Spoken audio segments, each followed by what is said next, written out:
আমাদেরকে প্রতিদিনের এই কোরআনের দর্শে বসার সুযোগ করে দিয়েছেন। আজকেও কালিমাতু শুকর করি আলহামদুলিল্লাহ।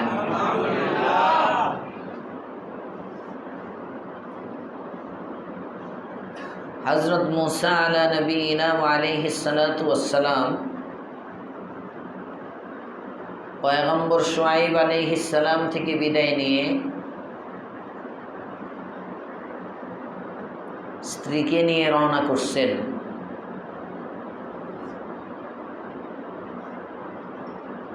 কোন কোন মুফাসসিরিন কেরাম বলেন মিশরের উদ্দেশ্যে যাত্রা করেছেন, আর কোন কোন মুফাসসির বলেন যে না, এটা মিশরের উদ্দেশ্যে যাত্রা ছিল না। যে যাত্রায় উনি নবুয়ত পাইছেন পথ হারায়া, এটা মূলত ছিল এমনি ভ্রমণ সফর। নিজের পরিবার পরিজন এদেরকে নিয়ে স্বাভাবিকভাবে কোনো কারণে শহরের বাহিরে গেছেন। সারাবি আহলিহি, পরিবার নিয়ে ভ্রমণ করতেছেন। তো ওখানে আলোর দরকার হলো, উনি আলো তালাশ করতে গেলেন। আলো তালাশ করে নবুয়ত পেয়ে গেলেন। সুবহানাল্লাহ। যারা বলেন যে এই সফরটা মিশরের সফর ছিল না, ওনারা পরে একটা আয়াত দ্বারা দলিল দেন। কারণ পয়গম্বর মুসা আলাইহিস সালামকে যখন আল্লাহ তাআলা নবুয়ত দিলেন, কয়েকটা কথা বলো আল্লাহর সাথে।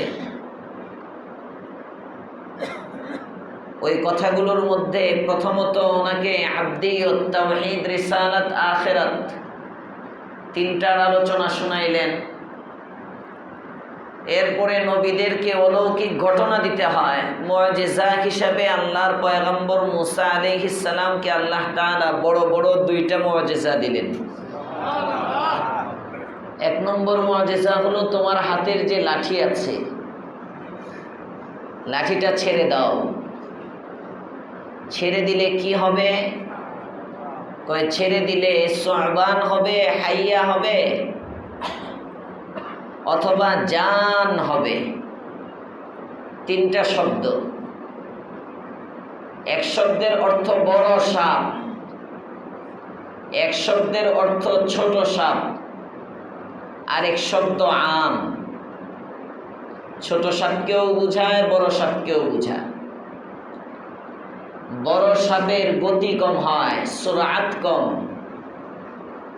মোটা অজগর সাপ, চিড়িয়াখানায় গেলে সাপ দেখলে দেখবেন চিকন চিকন সাপ যে এমনি নড়তেছে করতেছে, খুব দ্রুত নড়ে। আর মোটা অজগর সাপ পারে না নড়তে চড়তে, মানে ভাবটা আস্তে আস্তে আস্তে আস্তে নড়ে।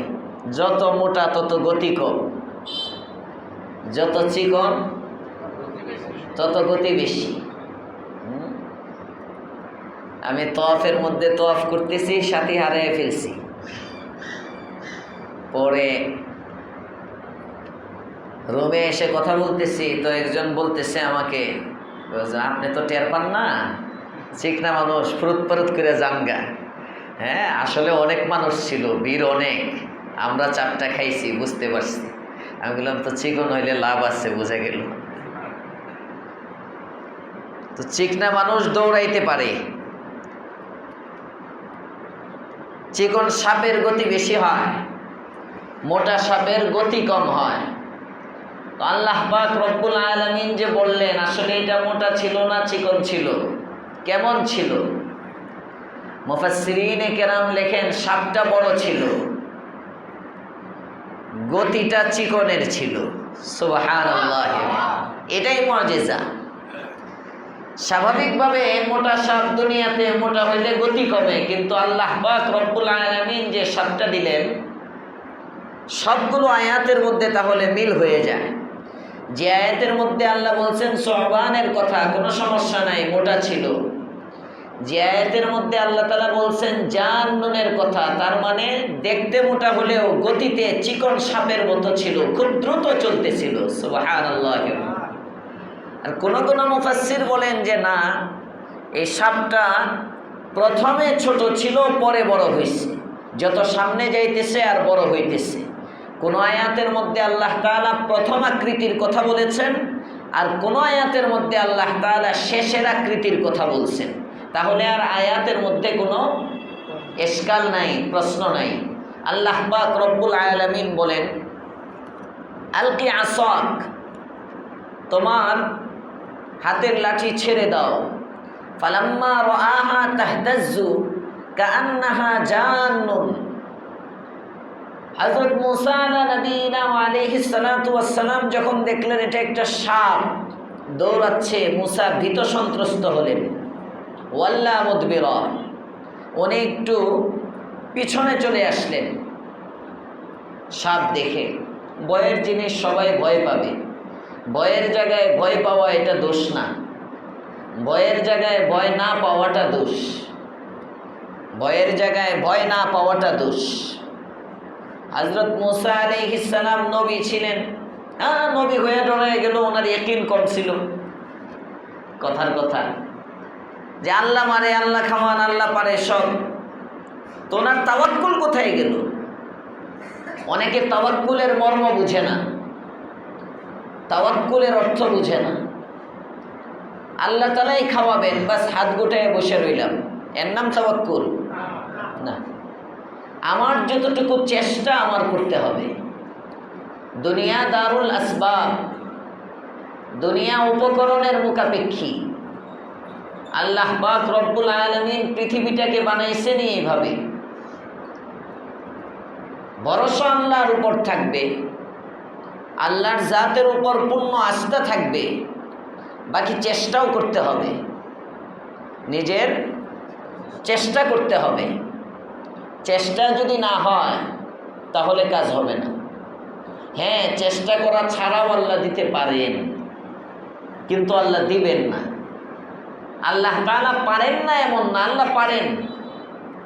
কিন্তু দুনিয়া, এই জগৎ এটার জন্য না। এই জগৎ হলো আল্লাইসা লিল ইনসানি ইল্লা মা সাআ, বান্দা যা করবে তা পাবে, ভালো করবে ভালো পাবে, খারাপ করবে খারাপ পাবে, চেষ্টা করতে হবে। রাসূল করিম সাল্লাল্লাহু আলাইহি ওয়াসাল্লাম, যেমন আমরা অনেক সময় বলি নামাজ পড়েন, নামাজ পড়লে রিজিক হবে, তো খালি নামাজ পড়ে বসে থাকবেন? নামাজ পড়ে আপনার কর্মে নামতে হবে। নামাজ পড়ে খালি ঘরে বসে থাকলে হইব না, নামাজ পড়ে কাজে যাইতে হইব, কাজে। এটা আল্লাহ কোরআনের অন্য আয়াতে বলছেন, ইয়া আইয়ুহাল্লাযীনা আমানু, হে ইমানদারগণ, ইযা নুদিয়া লিস-সালাতি মিন ইয়াউমিল জুমআহ, যখন তোমাকে জুমার দিনে নামাজের জন্য আহ্বান করা হয়, ফাসআউ ইলা যিকরিল্লাহ, তখন তোমরা মসজিদে জামাতের জন্য, নামাজ পড়ার জন্য দৌড়াও, নামাজের দিকে যাও। ওয়াদারুল বাইআ, ব্যবসা ছেড়ে দাও, দোকান বন্ধ করে দাও। স্পষ্ট কোরআনের তরজমা। জুমার প্রথম আজান যখন হয়ে যায়, জুমার আজানের পরে সমস্ত দুনিয়াবি কাজ কারবার হারাম, মাকরুহ। মাকরুহে তাহরিমি, অনেকে করো হুজুর হারাম না তেলে মাকরুহ। মাকরুহে তাহরিমি আর হারাম নামে ভিন্ন, কামে এক। মাকরুহে তাহরিমি আর হারাম দুইটার নাম ভিন্ন, কাজ এক, মান এক, মানগত ব্যবধান নাই। কোরআনে কারীমের মাধ্যমে যদি একেবারে নস্সে কতঈ হারাম পর্যায়ে, এটা একটা ইলমি মাসলা, যাকে ওটা দরকার নাই। কোনটার দ্বারা হারাম সাবেত হয়, কোনটার দ্বারা মাকরুহে তাহরিমি সাবেত হয়, বুঝবেন না, দরকার নেই। এতটুকু বোঝেন, মাকরুহে তাহরিমি আর হারাম এই দুইটার মধ্যে নামের ব্যবধান, মানগত কোনো ব্যবধান নাই। যেমন ফরজ আর ওয়াজিব, এই দুইটার মধ্যে নামের ব্যবধান, মানের কোনো ব্যবধান নাই। এই জন্য কোনো ব্যক্তি যদি, কারো বাবা মারা গেল, মা মারা গেল, কিংবা সন্তান মারা গেল, এই সন্তানের নামাজের ফিদিয়া দিতে চায়, নামাজের ফিদিয়া, তার জীবনে যে নামাজগুলো ছুটে গেছে আদায় করতে পারে না, এই নামাজগুলোর কাফফারা দিবে। কিভাবে দিবে? দৈনিক 6 ওয়াক্ত গুনতে হবে। দৈনিক কয় ওয়াক্ত? 6 ওয়াক্ত। নামাজ কয় ওয়াক্ত? 5 ওয়াক্ত। কাফফারা দেওয়ার সময় গুনবে কয় ওয়াক্ত? 6 ওয়াক্ত। জোহর, আসর, মাগরিব, এশা, ফজর, জোহর, আসর, মাগরিব, এশা, বেতের।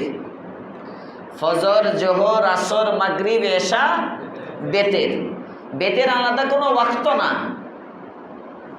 এটা ওয়াজিব, নামে ভিন্ন। 5 ওয়াক্ত নামাজ ফরজ, বেতেরের নামাজ ওয়াজিব, নাম ভিন্ন, কিন্তু কামের বেলায়, মানের বেলায় এক। 5 ওয়াক্ত ফরজ ছুটে গেলে যেমন কাফফারা দিতে হয়, ওয়াজিব বেতেরের নামাজ ছুটে গেলেও কাফফারা দিতে হয়। 5 ওয়াক্ত ফরজ নামাজের কোনো এক নামাজ ছুটে গেলে যেমন কাজা আদায় করতে হয়, বেতেরের নামাজ ছুটে গেলেও কাজা আদায় করতে হয়। মনে রাখবেন, বেতেরের কাজা করতে হয়, সুন্নতের কাজা নাই। সুন্নতের কি নাই? কাজা নাই। আপনার জোহরের আগের 4 রাকাত সুন্নত পড়তে পারেন নাই, জোহরের নামাজের ফরজ পড়লেন, ফরজের পরে 2 রাকাত সুন্নত পড়লেন, সুন্নতের পরে আবার 4 রাকাত সুন্নত পড়লেন। কাজা না আদা? আদা, আদা, এটা কাজা না, এটা কাজা হয় নাই। সুন্নতের মাসআলা হলো যতক্ষণ পর্যন্ত নামাজের ওয়াক্ত আছে, যে ওয়াক্তের সুন্নত ওই ওয়াক্তের মধ্যে আদায় করা যায়। তো ওয়াক্তের মধ্যে হইলে আর কাজা হয় না, কাজা হয় ওয়াক্তের বাহিরে হইলে। কাজা হয় কখন? ওয়াক্তের বাহিরে হইলে। হ্যাঁ, এটা আগেরটা পরে হয়েছে, পরেরটা আগে হয়েছে, এটা ভিন্ন কথা, এটা আলাদা, কিন্তু এটা কাজা হয় নাই। জোহরের 4 রাকাত সুন্নত পড়তে পারেন নাই, আপনি আসছেন মসজিদে, এসেই দেখেন ইমাম সাহেব দাঁড়িয়ে গেছেন নামাজে। মাসআলা কি আপনার জন্য? আপনার জন্য মাসআলা হলো জোহরের 4 রাকাত নামাজের সুন্নত, ফরজ পড়বেন, ফরজের পরে 2 রাকাত সুন্নত পড়বেন, তারপরে আবার 4 রাকাত সুন্নত পড়বেন। এখন এই 4 রাকাত সুন্নত আদায় করতে গিয়ে সময় নাই, আসরের ওয়াক্ত হয়ে গেছে, আপনি এই 4 রাকাতের সুন্নত আদায় করবেন করবেন করবেন, এই করব এই করব এই করব করে করতেছি, করব করে করে আপনার আসরের ওয়াক্ত হয়ে গেল।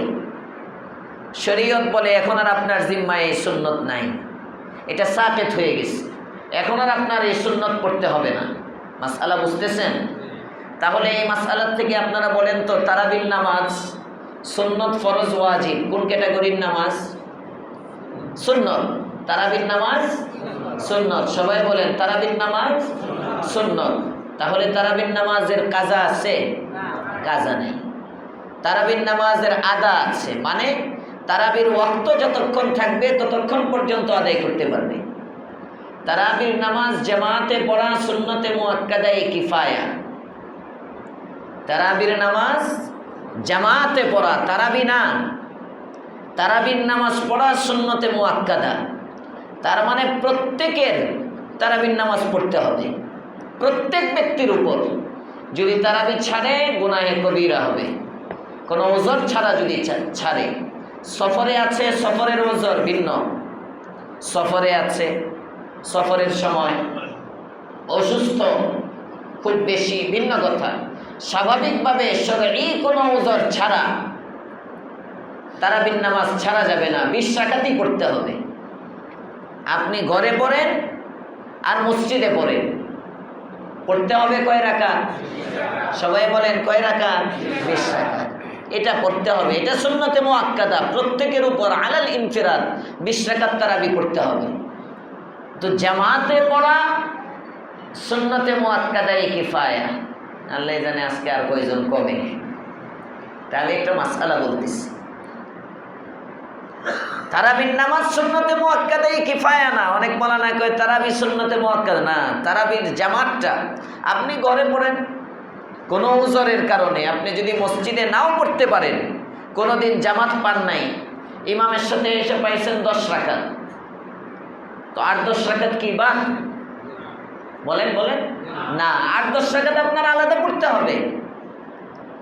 ওয়াক্ত কখন? সাহরির ওয়াক্ত থাকে যখন, তারাবির ওয়াক্ত ততক্ষণ পর্যন্ত থাকে। ফজরের ওয়াক্ত হওয়ার আগ পর্যন্তই, তাহাজ্জুদের ওয়াক্ত যতক্ষণ, তারাবির ওয়াক্ত ততক্ষণ, এশার ওয়াক্ত ততক্ষণ। হ্যাঁ, আর অর্ধ নিসফে লাইলের পরে এশার নামাজের ওয়াক্ত মাকরুহ হয়, এটা আলাদা, কিন্তু ওয়াক্ত থাকে। ফজরের ওয়াক্ত হওয়ার আগ পর্যন্ত এশা পড়তে পারবেন, ফজরের ওয়াক্ত হওয়ার আগ পর্যন্ত তারাবি পড়তে পারবেন, ফজরের ওয়াক্ত হওয়ার আগ পর্যন্ত বেতের পড়তে পারবেন। মনে থাকবে ইনশাআল্লাহ মাসআলাগুলো। এখানে একটা প্রশ্ন আসছে, এই জন্য ফাঁকে উত্তরটা দিয়ে দিলাম। হুজুর আমি চাকরি করি, না এটা না, আমি এক তারাবি নামাজের শেষ 10 রাকাত পড়তে পেরেছি, কিন্তু প্রথম 10 রাকাত নামাজ পাই নাই, সেক্ষেত্রে কি প্রথম 10 রাকাত নামাজের কাজা আদায় করতে হবে? না, কাজা নাই, আদা আছে, আদায় করতে হবে প্রথম 10 রাকাত। প্রথম 10 রাকাত কাজা করতে হবে না, কিন্তু প্রথম 10 রাকাত আদায় করতে হবে। আদায় মানে ওই দিন সাহরির নামাজের আগ পর্যন্ত আমার এই নামাজটা পড়ে নেওয়া আমার দায়িত্ব। সাহরির ওয়াক্তের আগ পর্যন্ত, সাহরির নামাজ বলে ফেলছি বুধ, সাহরির ওয়াক্তের আগ পর্যন্ত আমার এই নামাজটা পড়ে জরুরি। যদি এমন হয় আমি তারাবির এই 10 রাকাত পড়তে পারি নাই, সাহরির ওয়াক্ত শেষ হয়ে গেছে, সাহরির ওয়াক্ত শেষ হইলে কোন ওয়াক্ত শুরু হয়? ফজরের ওয়াক্ত শুরু হয়। যখনই ফজরের ওয়াক্ত শুরু হয়ে গেল, ব্যাস আমার জিম্মাদারি খতম।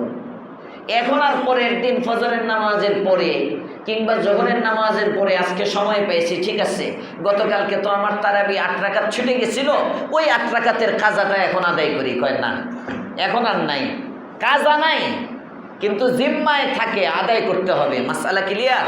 মনে থাকবে তো ইনশাআল্লাহ? আল্লাহ বুঝার তৌফিক দেন, বলেন আমিন।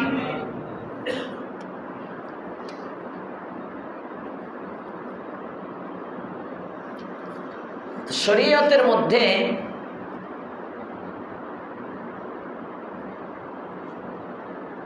কোত্থেকে কই গেলাম, কোন মাসলায় ছিলাম মনে আছে? হযরত মুসা আলাইহিস সালাম থেকে, হ্যাঁ, সাপ বড় ছোট, সাপ বড় ছোট, এখানে ছিলাম। হযরত মুসা আলা নবিয়িনা ওয়া আলাইহিস সালাতু ওয়াস সালাম, সাপ বড় হয় কেন, ছোট হয়? এটার উত্তর দেওয়া হয়েছে, প্রথম দিকে ছোট হয়, পরে বড় হয়।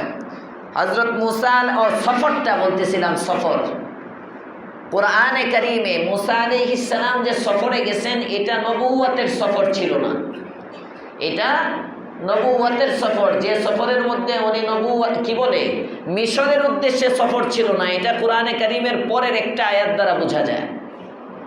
এই সফরটা ছিল স্বাভাবিক, পরিবার নিয়ে কোনো সফরে গেছেন, পরিবারকে নিয়ে কোনো সফরে গেছেন, স্বাভাবিক কোনো সফর, নিজের শ্বশুর বাড়ির থেকে ঘুরতে, ওখানে গিয়ে কিভাবে বুঝে আসলো?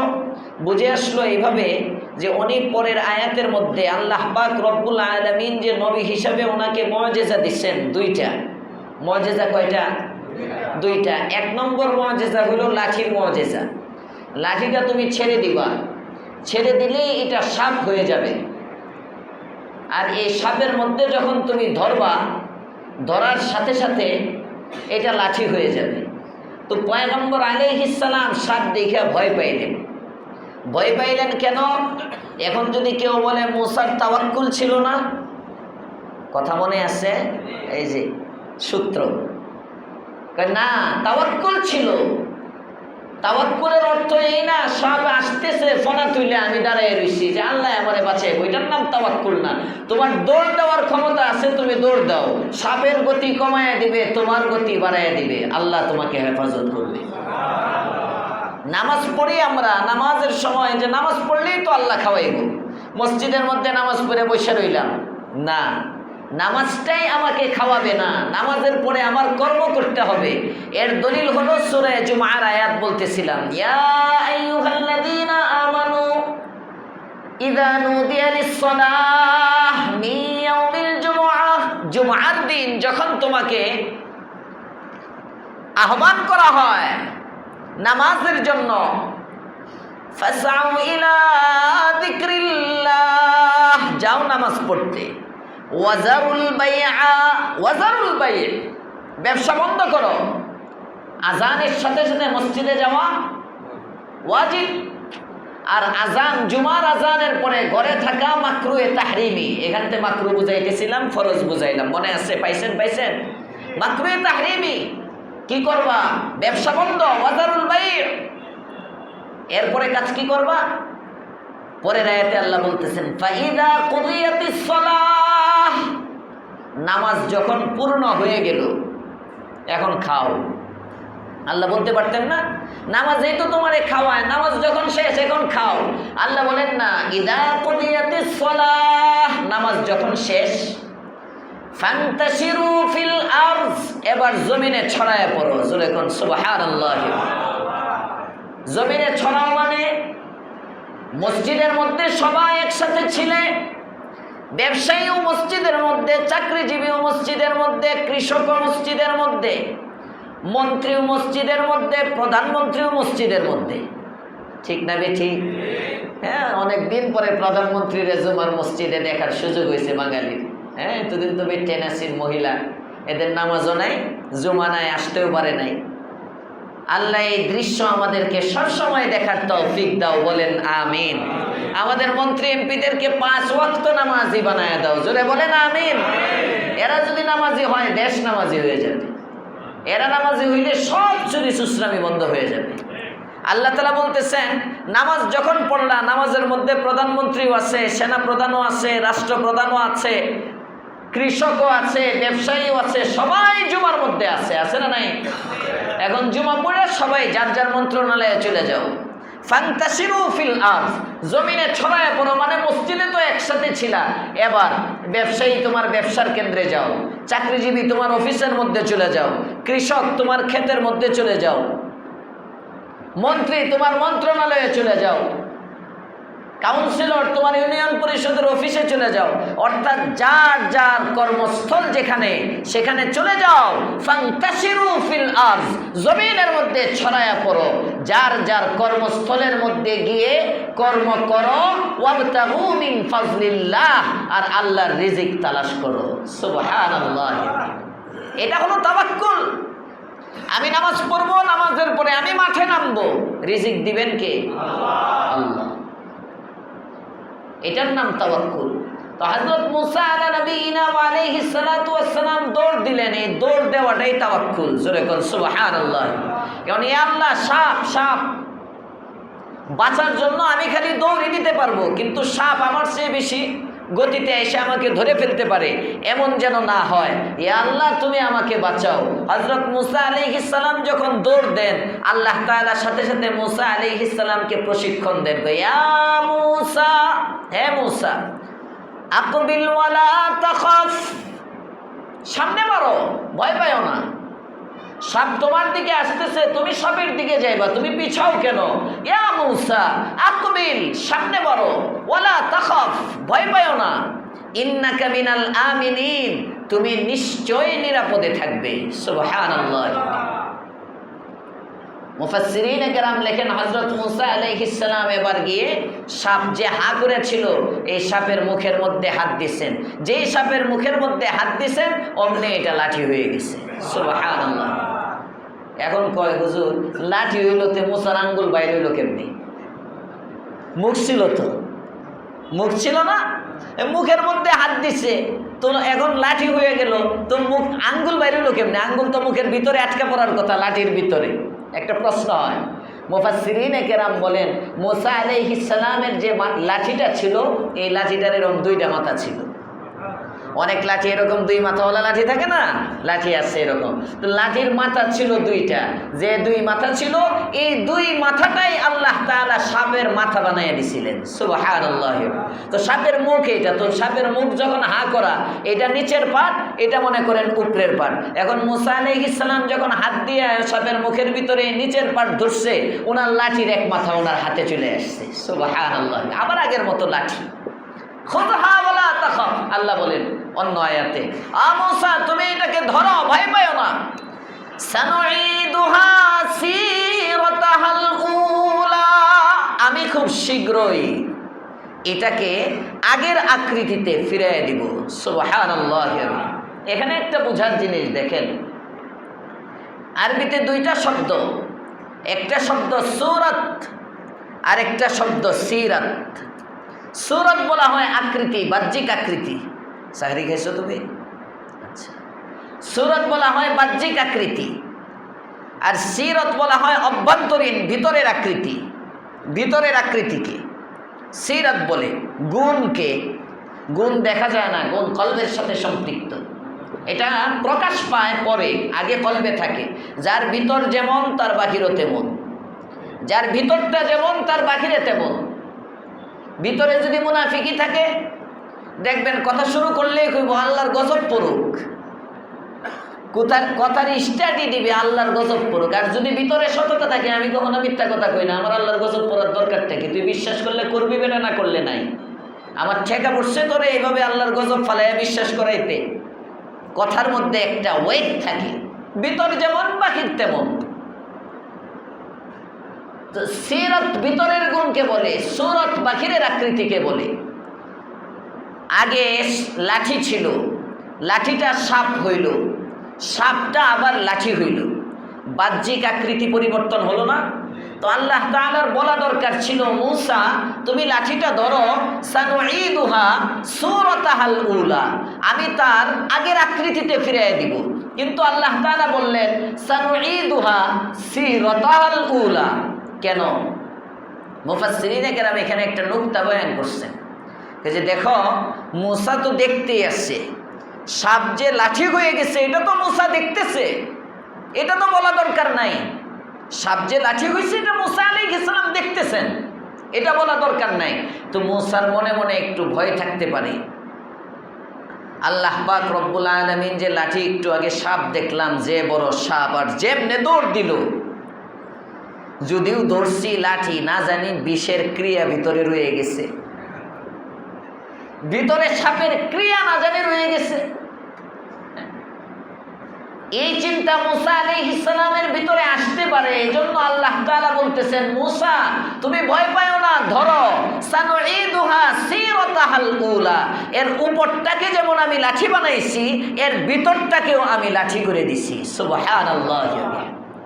সাপের উপরের আকৃতি যেমন শেষ, সাপের ভিতরের ক্রিয়াও এর মধ্যে নাই, একে আমি ফিরিয়ে দিব। এটা হলো এক নম্বর মুআজিজা। মূসাকে মুআজিজা দিবেন কয়টা? দুইটা।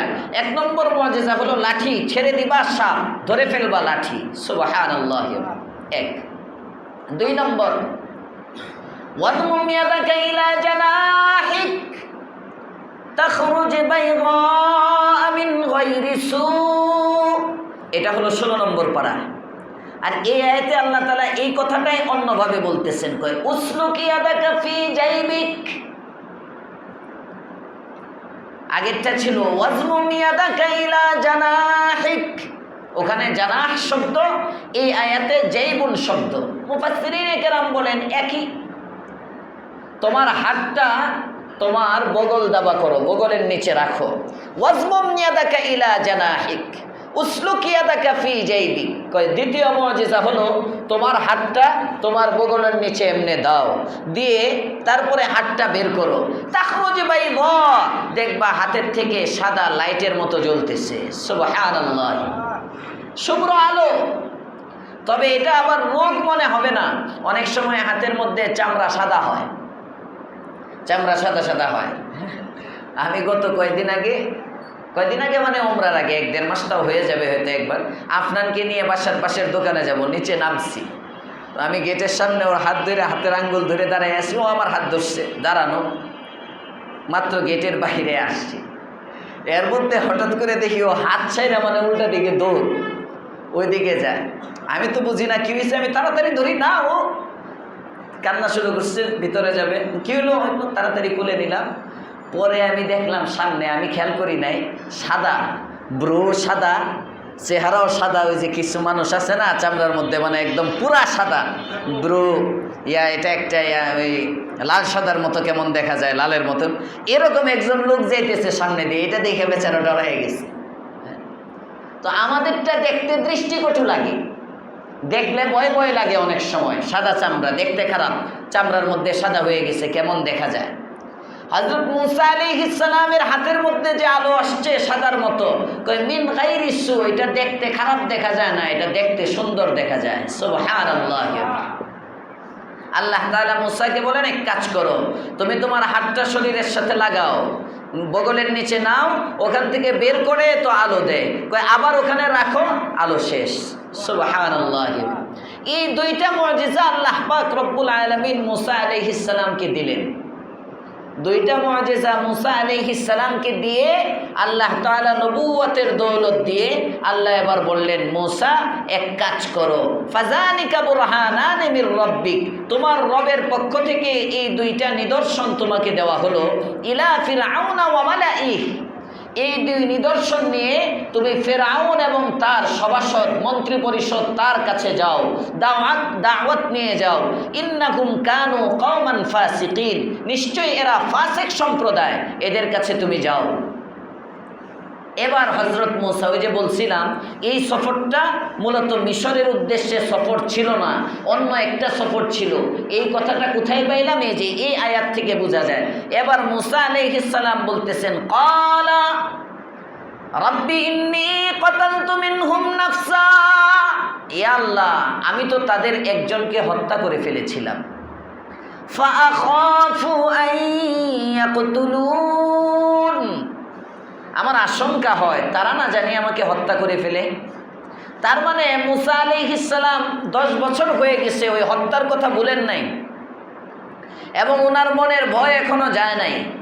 তো মনের ভয় যদি না যায়, মনে করেন আপনি কোনো এলাকায় কোনো একটা অপরাধ করলেন, এই এলাকার আওয়ামী লীগের অনেক নেতা পেতা ছিল, আতি নেতা পাতি নেতা, খুব বড়টি তো আগেই বাক্সের বিদেশে, কিন্তু আতিপাতি অনেক নেতা এখনো লুকানোতে আছে না? আছে, প্রত্যেক এলাকারই 1-2 জন। এরা কখন আসবে? যখন এরা নির্ভয় হবে, বুঝবে যে না এখন এলাকায় গেলে আর মামলা হবে না, এখন এলাকায় গেলে আর জেলে যেতে হবে না, এই ধরনের যখন নিশ্চিত হয় তখন তার এলাকার দিকে যায়। মুসা আলাইহিস সালাম একটা অপরাধ করে ওনার দৃষ্টিতে যদিও আল্লাহ মাফ করে দিছেন, কিন্তু বাহ্যিক দৃষ্টিতে দুনিয়াবী দৃষ্টিতে একটা অপরাধ ছিল। উনি খুনের মামলার আসামি, খুনের মামলার আসামি, এবং ওনাকে তালাশ করতেছিল। 10 বছর পরে আল্লাহ পাক যখন ওনাকে বললেন তুমি ফেরাউনের কাছে যাও, ওনার ওই ভয় কাজ করতেছে, আল্লাহ আমি তো একজনকে মারছিলাম, ওরা তো খুঁজতেছে আমারে, না জানি আবার ধরে ফেলে। ফাআখাফু আন ইয়াকতুলুন, আমি আশঙ্কা করি এরা না জানি আমাকে হত্যা করে ফেলে। আল্লাহ পাক রব্বুল আলামিন তখন মুসা আলাইহিস সালামকে নির্ভীক করেন, সুবহানাল্লাহ, ভয় দূর করেন। এর দ্বারা বোঝা যায় স্ত্রী নিয়ে যে আগের সফরটা ছিল, এই সফরটা হযরত মুসা আলাইহিস সালাম মিশরের উদ্দেশ্যে রওনা করেন নাই। উনি ওহী নিয়ে আল্লাহর পক্ষ থেকে তাসাল্লি পেয়ে এবার আবার শ্বশুর বাড়িতে আসছেন, এসে শ্বশুরের কাছ থেকে বিদায় টিদায় নিয়ে দোয়া নিয়ে মিশরের পথে যাত্রা করছেন। হযরত মুসা আলাইহিস সালাম নবুয়ত পায়া বেগমের কাছে আসলেন, আয়েশা বেগমরে বললেন যে গেছিলাম তো আগুন আনতে, এখন তো আগুনের মালিক রব নিয়ে চলে আসছি। সুবহানাল্লাহ। এখান থেকে মুফাসসিরিনে কেরাম একটা নুকতা বলেন যে দেখো, হেদায়েত এমন একটা জিনিস, এটা খুব অল্প সময়ে চলে আসে। হাকিমুল উম্মত মুজাদ্দিদুল মিল্লাহ শাহ আশরাফ আলী থানভী রহমাতুল্লাহ আলাইহি বলতেন, কাউকে খারাপ মনে করতে নাই। আমাদের সমাজে তো আমরা নিজেদেরকে ভালো মনে করি আর একজনকে খারাপ মনে করি, এটা আত্মার একটা বেধি। হযরত থানভী বলেন যে দেখো, মনে করো 100টা সিঁড়ি বেয়ে একতলা একটা জায়গায় পৌঁছতে হবে গন্তব্যে, সিঁড়ির ধাপ 100টা। একজন ব্যক্তি 10 সিঁড়ি পার হইছে, আরেকজন ব্যক্তি 93টা সিঁড়ি পার হইছে 90-এর উপরে। কোন ব্যক্তিকে সফল বলবেন? কোন ব্যক্তি সফল? এক ব্যক্তিও সফল না, একজনও সফল না। কোন ব্যক্তি ভালো? একজনও ভালো না। ফলাফল তো আসবে 100টা সিঁড়ি অতিক্রম করে গন্তব্যে পৌঁছলে তখন। এখন যে 93টা পার হয়েছে যদি মনে করে আমি তো পারি হয়ে গেছি, আমি বিজয়ী, ফলাফল তো চলে আসছে। যেমন নির্বাচনের আগে দিয়ে তো জামাত ক্ষমতায় চলে গেছিল, হ্যাঁ, যেখানেই আলাপ হয় নেই, এবার হুজুরে আর ঠেকাইতে পারবে না। জামাতে ইসলাম বিপুলভাবে, বিএনপি 40টা আসন পায় কিনা। ওয়াজ মাহফিলে গেলে আমাকে ঈশ্বরগঞ্জ থেকে একজন ফোন করছে আমাকে, ঈশ্বরগঞ্জের থেকে। একজন ফোন করছে, ফোনে কথা বলতেছি, আমি যাইতেছি ওই যে আমার মাদ্রাসার জায়গায় বোট বাজারের ওখানে যাইতেছি গাড়িতে বসে। উনি ফোন করছে, ফোন দেওয়ার পরে কথা হইতেছে, কথা প্রসঙ্গে আমারে জিজ্ঞেস করে, আচ্ছা হুজুর একটা কথা জিজ্ঞাসা ফেলাই। আমি কই জিগান। এ আবার আমার সাথে এক হজের সফরে ছিল 2022-এ। বলতেছে বুট কারে দিব, আমারে জিজ্ঞেস করে। আমি বললাম যে কারে দিবেন, এটা আপনার ইচ্ছা, যাকে মন চায় তাকে দিবেন। পরে কয় না তাও তো। পরে আমি বললাম যে দেখেন ভোট এটা তো আপনার ব্যাপার, বাকি ভোট দেওয়ার সময় যে জিনিসটা খেয়াল করতে হয় আমরা দেখব হলো বৃহত্তর স্বার্থ। বৃহত্তর স্বার্থে ছোট ছোট স্বার্থ বিসর্জন দেওয়া যায় বড় কোনো পাওয়ার জন্য। যার দ্বারা ইসলামের ক্ষতি কম হবে তাকে ভোট দিবেন। আমি বললাম তাকে যার দ্বারা ইসলামের ক্ষতি, আপনার জানের ক্ষতি হোক, আপনার মালের ক্ষতি হোক, ইসলামের ক্ষতিটা কার দ্বারা কম হবে। পরে কয় তাহলে তো জামাতে ইসলাম রে দিতে, ইসলামের ক্ষতি যেহেতু কম হবে, হ্যাঁ তাইলে তো জামাতে ইসলামকে দিতে হবে। পরে আমি বললাম যে জামাতে ইসলাম আসলে ইসলামের ক্ষতি তো আরো বাড়বে। কেমনে হুজুর? আমি বললাম কয়েকটা যুক্তি দিয়ে যে এরকম এরকম আমার দৃষ্টিতে যেটা পড়ে, আমি তো কোনো বিএনপির কর্মী না, আমি এমনি তার সাথে। পরে সে বলতেছে তো মামুন সাহেব যে গেল এই সে মানে মোটামুটি। পরে আমি বললাম যে শুনেন, আপনি আমার কাছে জানতে চাইছেন, আমার কাছ জানানো, আপনি কারে ভোট দিবেন এটা আপনার ব্যাপার। আমি আমার দৃষ্টিতে, শরীয়তের দৃষ্টিতে আমার কাছে যেটা ভালো মনে হয়েছে, তার মানে এটা করেন না হুজুর বুধ আড়ালে বিএনপির কাউন্সিলিং করছে। না না না, আমি আড়ালে কিছু না, আমি আপনাদেরকেও যেমনি বলি এমনিই বলি। মানে ইসলাম একটা আলাদা জিনিস। হুজুর বিএনপি অনেকে এইভাবে বলে যে কওমি মাদ্রাসার হুজুররা ফতোয়া দেয় যে বিএনপির কি বলে, ওই যে হেফাজতের আমির সাহেব বলছেন জামাতে ইসলামকে ভোট দেওয়া হারাম। হেফাজতের আমির সাহেব মুরব্বী মানুষ তো, তেজি মানুষ, উনি বলে ফেলছে। অনেকে বলে জামাতে ইসলামরে ভোট দেওয়া হারাম আর চান্দাবাজরে ভোট দেওয়া যায় কেমনি। এগুলো কিন্তু যুক্তি। বিএনপি তো চান্দাবাজের দল। জামাতে ইসলামের মধ্যে কর্মী বিএনপির চেয়ে ভালো, কর্মী বান্ধব। স্বাভাবিকভাবে জামাতে ইসলামের যে কর্মীগুলো এদের মধ্যে সুরবাটপার কম। ঠিক কখন না বে ঠিক কখন না, হ্যাঁ না সবাই বিএনপি করে, এটা বাস্তবতা। জামাতে ইসলামের মধ্যে যদি জামাতে ইসলাম যদি ক্ষমতায় আসে, চুরি কমবে, চাঁদাবাজি কমবে, খুন খারাপি কমবে, তুলনামূলক অনেক কিছুই কমবে, এটা বাস্তব। ক্ষতিগ্রস্ত হবে ইসলাম। আর বিএনপি আসলে চাঁদাবাজি কমবে না, টেন্ডারবাজি, চাঁদাবাজি, আওয়ামী লীগ, বিএনপি যদি আসে এগুলো বাড়বে, তো ইসলাম ক্ষতিগ্রস্ত হবে কম জামাতে ইসলামের চেয়ে। কারণ জামাতে ইসলামেরটাকে আপনারা তখন ইসলাম মনে করবেন, তখন আপনার হুজুরের ইসলাম মনে করবেন না। তখন ওই যে আবু তাহের সাহেব বলবে যা আল হাক্কু জাহাকল বাতিল ইন্নাল বাতিলা কানু জাহাকা। হ্যাঁ, এই ইন্নাল বাতিলা কানু জাহাকা নাইলে আমি সব যখন বলবে কানু জাহাকারে আপনার মনে করবেন ইসলাম। তখন আর এটা শুদ্ধ করে পড়া, হুজুর যদি বলে কোরআন শরীফ সহি করে না পড়লে সমস্যা, এটাকে ইসলাম মনে হবে না। এদিক দিয়ে একটু দাড়ি থাকবে, হ্যাঁ এই আধা ইঞ্চি দাড়ি অনেকে রাখে এমনভাবে যেন একজনেই দেখে, উনিই শুধু দেখতে পারে আর কেউ দেখতে পারে না।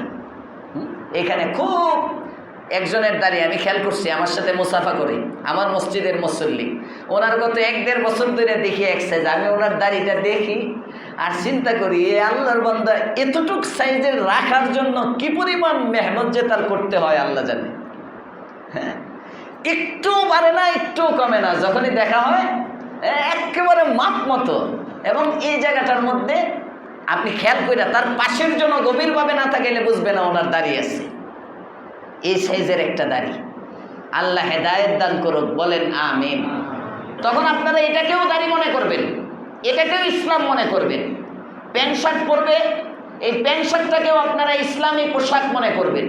এই যে গায়েবানা জানাজা, খমিনি মারা গেছে, ডাকসুর বিপি সাদিক কাইম তার কর্মীদেরকে নিয়ে, ছাত্রদেরকে নিয়ে আপনার গায়েবানা জানাজা হয়ে গেছে। গায়েবানা জানাজা। তো বিএনপি গায়েবানা জানাজা পড়লে ওনার কর্মীদের জন্য দলীয় কার্যালয়ের সামনে আমরা বলি যে গায়েবানা জানাজা ইসলামে নাই, তখন মানুষ বিশ্বাস করে, কারণ বিএনপিতে তো কোনো মুফতি নাই। মির্জা ফখরুল ইসলাম আলমগীর সাহেব যদি বলে গায়েবানা জানাজা ইসলামে আছে, আর আমি খতিব সাহেব যদি বলি গায়েবানা জানাজা ইসলামে নাই, কোনটা বিশ্বাস করবেন? আমারটা, খতিব সাহেবেরটা। স্বাভাবিকভাবে সে আলেম না বিএনপি, কিন্তু জামাতি ইসলাম আরে ইসলামী দলের আমির সাহেব, উনি কি ইসলাম কম বুঝে? ওনারা কি কম বুঝে পড়ে? আরে কমে মাদ্রাসার হুজুররা একটু বেশি বুঝে। লাগলো নি পেশ? এভাবে ইসলামটা হালকা হয়ে যাবে। ইসলামের মধ্যে কোনো গায়েবানা জানাজা নাই। কমিনি মরে গেছে গুনানে না গুনানে, এর লাগে ডাকসুর মধ্যে উনি ওরি জজবা। এখানে পত্রিকার মধ্যে হেডিং হয় যে ডাকসুর বিপি সাদিক কাইম গায়েবানা জানাজা পড়লেন খোমেনির জন্য। গায়েবানা জানাজা কি আবার? লাশ হাজির থাকতে হয়, লাশ ছাড়া কোনো জানাজা নাই। রাসূল করিম সাল্লাল্লাহু আলাইহি ওয়াসাল্লাম জানাজা পড়ছেন একটা। রাসূল করিম সাল্লাল্লাহু আলাইহি ওয়াসাল্লামের গোটা জীবনে একটা জানাজা পড়ছেন গায়েবানা জানাজা। কয়টা? একবার। বাদশাহ নাজাশী যখন মারা গেছেন, নাজাশীর ইন্তেকালের পরে শুধুমাত্র নাজাশীর জানাজা পড়ছেন আল্লাহর পয়গম্বর মদিনায় থেকে। খেয়াল করেন। এছাড়া তবুকের মধ্যে সাহাবী শহীদ হয়েছেন আল্লাহর রসুল সাল্লাল্লাহু আলাইহি ওয়াসাল্লাম। মুতার মধ্যে সাহাবী শহীদ হয়ে গেছেন রসুল মদিনায়। মুতায় সাহাবায়ে কেরাম শহীদ হয়েছেন রসুল মদিনায়। আল্লাহর পয়গম্বর তাদের জানাজা পড়েন নাই। একটা রেওয়ায়েত নাই যে দূর দূরান্তে সাহাবায়ে কেরাম যুদ্ধ করতে গেছেন, জিবরাইল আমিনের মাধ্যমে আল্লাহর পয়গম্বর খবর পাইছেন অমুক অমুক শহীদ হয়েছেন, কিন্তু রসুল কারো জানাজা পড়েন নাই। কেন? যদি গায়েবানা জানাজা জায়েজ হইতো তাহলে যুদ্ধে যাদেরকে পাঠাইছেন ওই সমস্ত শহীদদের জন্য রসুল মদিনায় জানাজা পড়তেন, পড়েন নাই। শুধু নাজাশীরটা পড়লেন কেন? নাজাশীরটা যে পড়ছিলেন, আল্লাহর পয়গম্বর যখন দাঁড়াইছেন রসুলের সামনের থেকে নাজাশীর লাশ জিবরাইল আমিন মাঝের হায়েল পর্দা সরাইয়া দিছিল। আল্লাহর পয়গম্বর নাজাশীর লাশ দেখে দেখে রসুল ইমামতি করছেন। সুবহানাল্লাহ। এটা ছিল মিন মুজিজাতিল আম্বিয়া, রসুলের একটা মুজিজা। আল্লাহর পয়গম্বর যেমন মক্কায় যখন রসুল মেরাজ থেকে আসছেন, বুখারীর রিওয়ায়াত, কাফেররা এসে বলে এই বাইতুল মুকদ্দাসের দরজা কয়টা, জানালা কয়টা? জিবরাইল আমিন সেই বাইতুল মুকদ্দাস আর মক্কার মাঝখানের যে হায়েল আছে, পাহাড় পর্বত যা আছে সব সরায়া ডাইরেক্ট আল্লাহর পয়গম্বরের সামনে বাইতুল মুকদ্দাসকে চোখে ভাসাইয়া দিছেন। নবী দেখতেছেন আর গয়না গয়না বলতেছেন দরজা এটা, জানালা ওইটা। সুবহানাল্লাহ। নাজাশীরটাও সেম, কিন্তু এখান থেকে রেওয়ায়েত নিয়ে বাস এখন পাইকারি গায়েবানা জানাজা। মারা গেল একজন মালয়েশিয়া, জানাজা পড়ে এখানে। মারা গেল একজন ইরানে, জানাজা পড়ে এখানে। এগুলো ইসলাম না। তো যদি ওরা ক্ষমতায় আসতো তখন ওরা ওদের মতবাদগুলোই চাপাইয়া দিত, ওদের মতবাদ। এগুলো রাষ্ট্রীয়ভাবে আইন। তখন মানুষ এই 1450 বছর পর্যন্ত বাপ দাদা ওলামা আকাবের ও আসলাফের মাধ্যমে যে ইসলামটাকে ইসলাম হিসেবে জেনে আসতেছেন, এই ইসলামটা হালকা হয়ে যেত। যেমন ইরানের মধ্যে খোমেনি, সবাই দুর্বল, আমরাও দুর্বল। ইরানের বিরুদ্ধে, ইরানের পক্ষে সবাই আছে, কিন্তু এরা কি এটা ইসলামের উত্থান? ইরানে মুসলমান আছে নাকি? শিয়া। খোমেনির জন্য তো মাগফিরাতের দোয়া করাও জায়েজ হবে না। এই যে আয়াতুল্লাহ খোমেনি যদি মারা গিয়ে থাকে, কিসের শহীদ?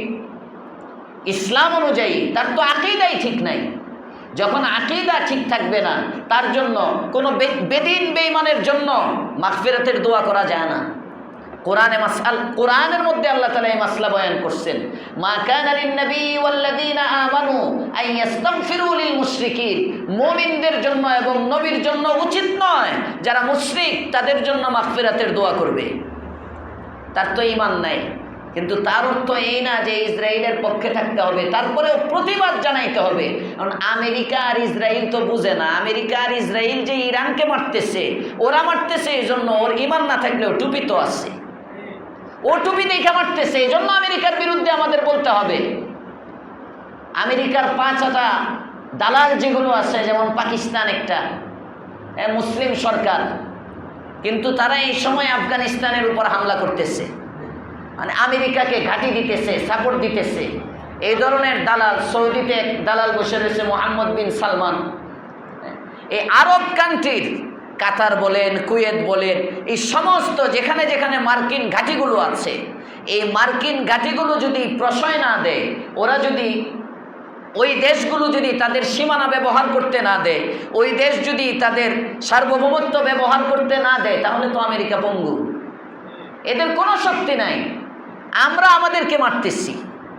এজন্য আমেরিকার বিরুদ্ধে বলতে হবে, ইরানের পক্ষে একটা সাপোর্ট করতে হবে এই দৃষ্টিকোণ থেকে যে আমেরিকা ওদেরকে মুসলমান মনে করে মারতেছে, এই দৃষ্টিকোণ থেকে তার পাশে আমরাও আছি, মজলুমের পাশে আমরা আছি।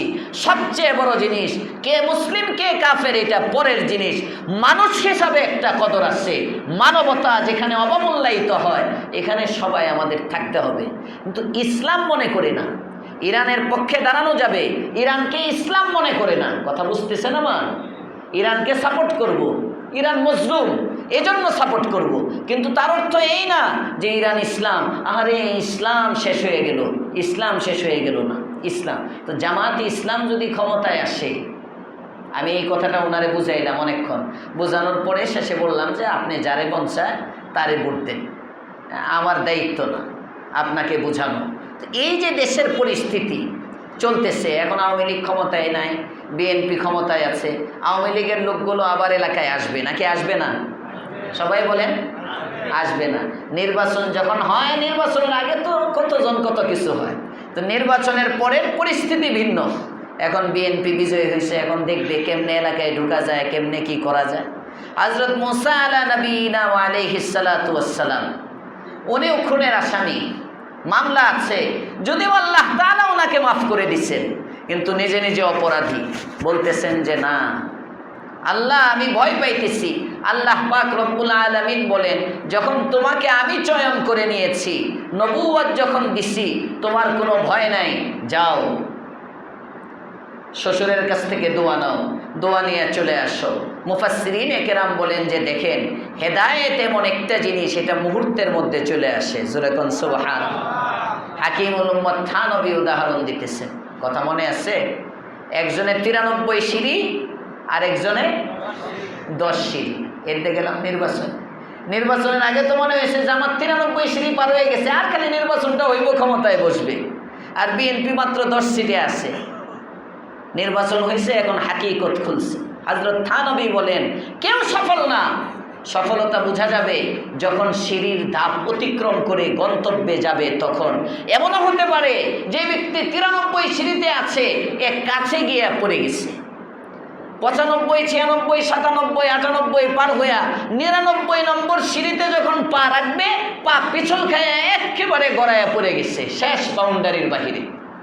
আর যে ব্যক্তিটা 10ম সিঁড়িতে ছিল, সে ওখান থেকে আস্তে আস্তে আস্তে আস্তে আস্তে আস্তে আস্তে আস্তে 100 সিঁড়ি পার হয়ে সে গন্তব্যে চলে গেছে। সুবহানাল্লাহ।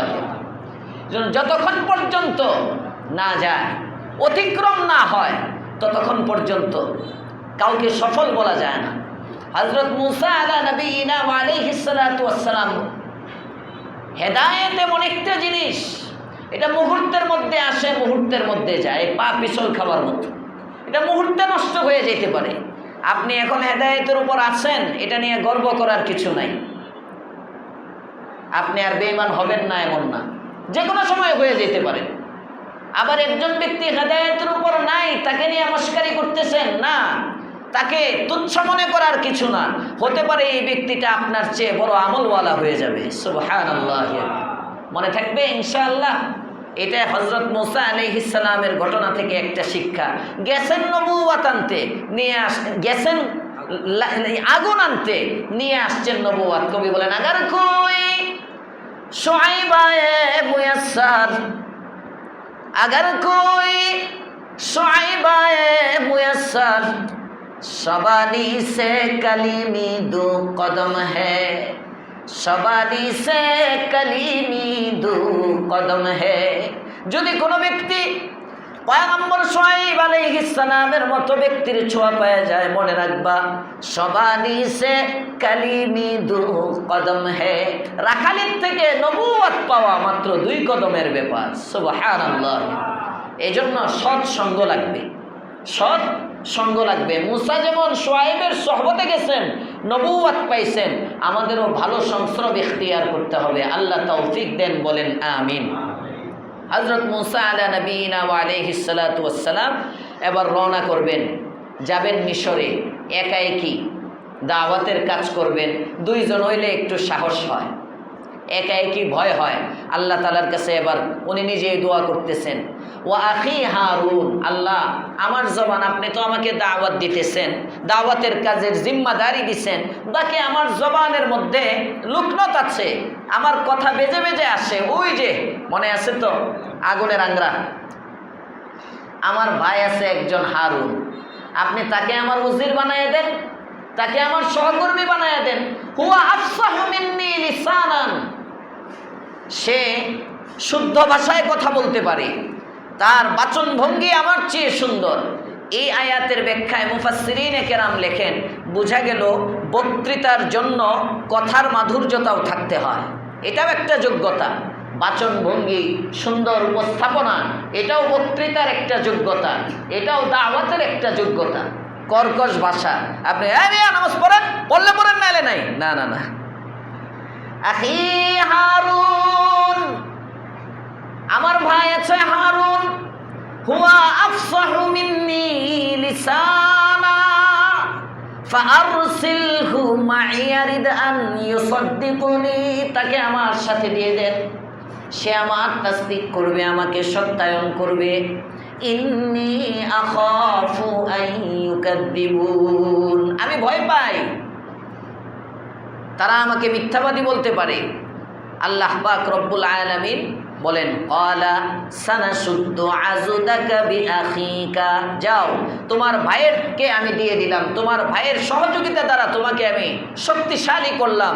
ওয়া নাজআলু লাকুমা সুলতানান ফালা ইয়াসিলুনা ইলাইকুমা বিআয়াতিনা আনতুমা ওয়া মান ইত্তাবাআকুমাল গালিবুন, আমি যে নিদর্শনগুলো দিলাম এই নিদর্শনগুলো নিয়ে যাও তোমরা এবং যারা তোমাদের অনুসরণ করবে, আমি ওয়াদা দিয়ে দিলাম তারাই বিজয়ী হবে। সুবহানাল্লাহ। এবার মুসা আর ফেরাউন রওনা করলেন, মুসা আর হারুন রওনা করলেন ফেরাউনের কাছে। ফালাম্মা জাআহুম মুসা বিআয়াতিনা বাইয়িনাত, মুসা আলাইহিস সালাম যখন চলে গেলেন, আল্লাহ বলেন আমার নিদর্শনগুলো নিয়ে যেগুলো স্পষ্ট, ক্বালু, তারা বলে, মা হাযা ইল্লা সিহরুম মুফতারা, এটা তো কেবল জাদুই। মুসা আলাইহিস সালাম যেটা নিয়ে গেছিলেন এটা জাদু না। ফেরাউন বলতেছে এটা জাদু। এই ফেরাউনের কথাকে কিভাবে হযরত মুসা আলাইহিস সালাম কোন পদ্ধতিতে রদ করলেন, খণ্ডন করলেন, ইনশাআল্লাহ এখান থেকে আগামীকালকে হবে। 5-10 মিনিট বেশি হয়ে যায়, কষ্ট হয় না তো আপনাদের? এখন হবেই কিছু বেশি, না হলে শেষ করা যাবে না তো। আয়াত কয়টা ছিল মনে আছে? সূরাতুল কাসাসের আয়াত কয়টা? 88। আজকে আমরা পড়লাম হলো 36 আয়াত। রমজান প্রায় অর্ধেক শেষ, এখনো অর্ধেক পর্যন্ত যেতে পারি না, এই জন্য মাঝে মাঝে 5-10 মিনিট। সূরা পুরাটা রমজানে শেষ হবে তো ইনশাআল্লাহ? শেষ হবে ইনশাআল্লাহ। আল্লাহ কবুল করুক, বলেন আমিন। প্রশ্ন করছেন এক ভাই, হুজুর আমি চাকরি করি, আমার শেষ রমজানে ছুটি নাই, সেক্ষেত্রে আমি কি শেষ 10 দিন নফলে এতেকাফ করতে পারবো? হ্যাঁ পারবেন। নফলে এতেকাফ, ছুটি না থাকলে নফলের নিয়তে বসতে পারবেন। অফিস করে মসজিদে চলে আসলেন, এখানে জামাতের সাথে জুড়ে গেলেন, অফিস টাইমটা সকালবেলা গেলেন, গিয়ে অফিস করে আবার এখানে চলে আসলেন, নফল হিসাবে করতে পারেন, সমস্যা নেই।